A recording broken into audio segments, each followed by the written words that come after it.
Em nome do Pai, do Filho e do Espírito Santo. Amém.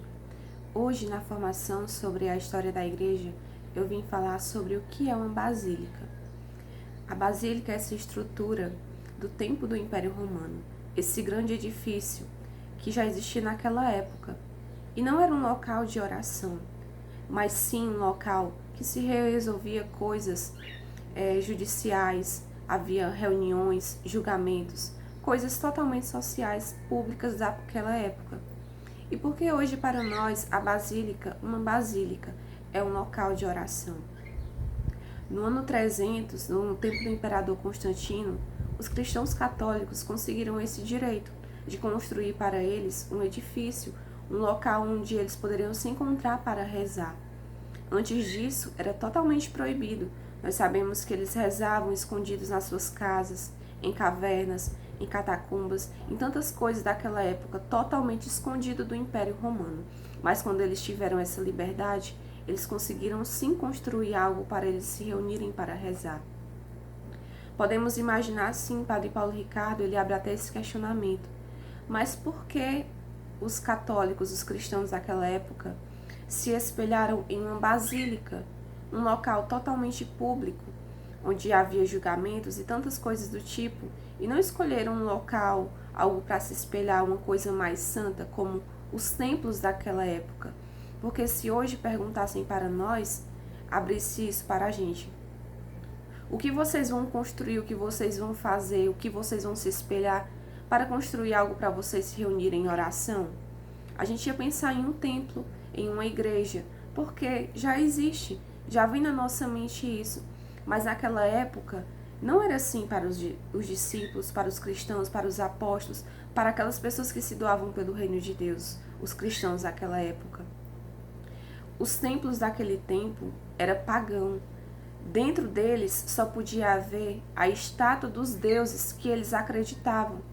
E as pessoas, quando se voltavam para esses deuses pagãos, ficavam do lado de fora rezando, orando. Eles não ficavam dentro. Só quem poderia entrar dentro de um templo pagão eram os sacerdotes daquela época.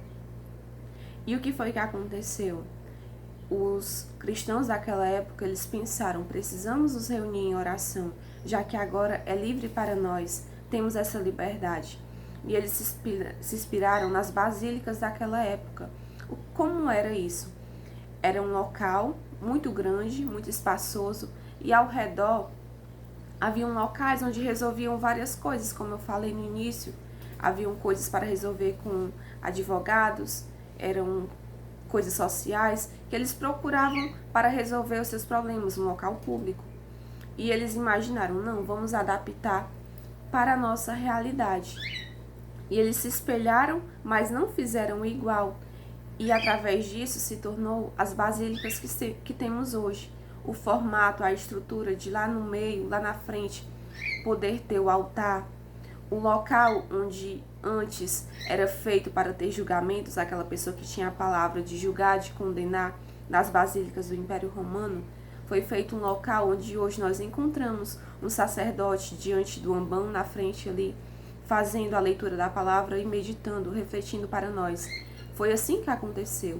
Algumas coisas eles fizeram semelhantes às basílicas do Império Romano.